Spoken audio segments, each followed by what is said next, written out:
So let me share you the story about this young girl called Alexis who was born in Long Island somewhere in New York in 2002. So when she was only 10 years old, her parents gifted her her first iPad. So she used that iPad to play this simple game. However, her friends, when she was in 5th grade, teased her for playing this simple game and urged her to open an Instagram account. Her parents were strict on technology use and they frequently checked her iPad to see what apps were installed there, and they completely said no to Instagram.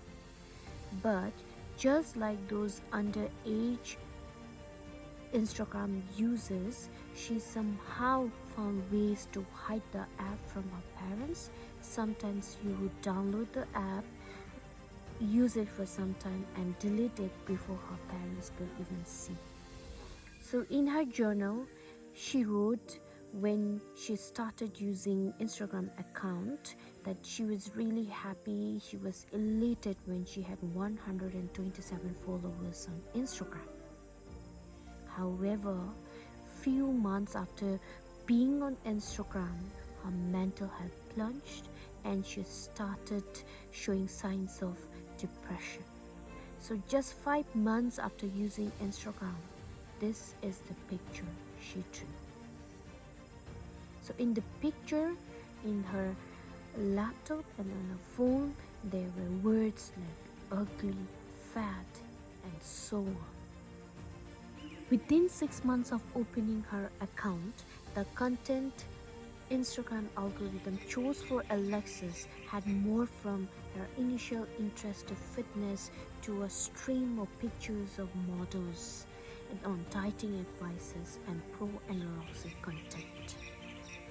So when she was in 8th grade, Alexis was hospitalized for depression and eating disorder.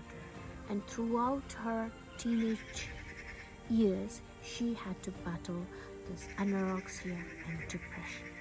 Unfortunately, this is the similar case for so many teens all over the world. It is really disheartening to see something that is meant to connect us can also tear us apart.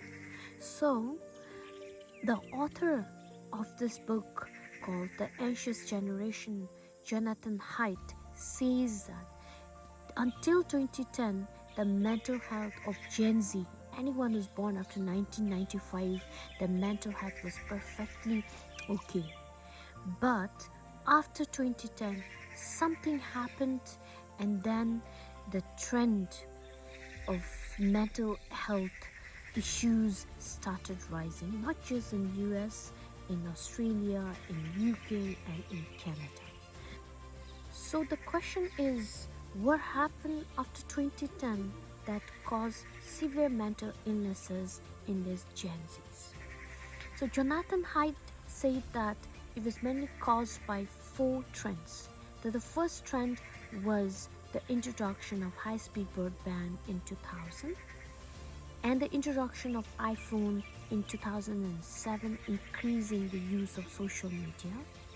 And the third was the introduction of like and share button in 2009.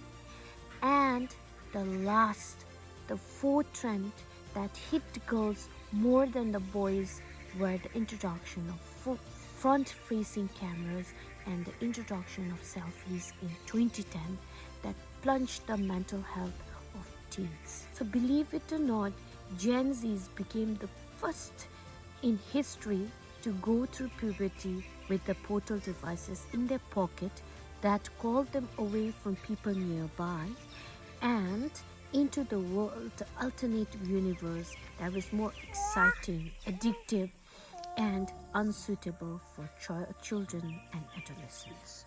Now the question is there hope? Do we have the power to change the narrative? For more, stay tuned.